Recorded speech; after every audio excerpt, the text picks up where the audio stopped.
So next thing I'm going to do is tamp it. Take my espresso tamper. I do my tamp in 2 motions.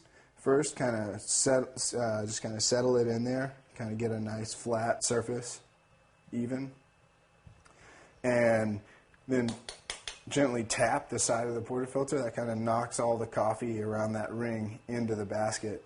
Then I'm going to actually go ahead and tamp with 30 pounds of pressure and spin at the end, which is called polishing, and it just kind of cleans up the inside of the basket there.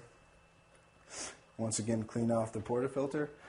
And so the next question you might have is how am I supposed to know where 30 pounds of pressure is? And I would say the best way to find that out is when you're going to buy your espresso tamper.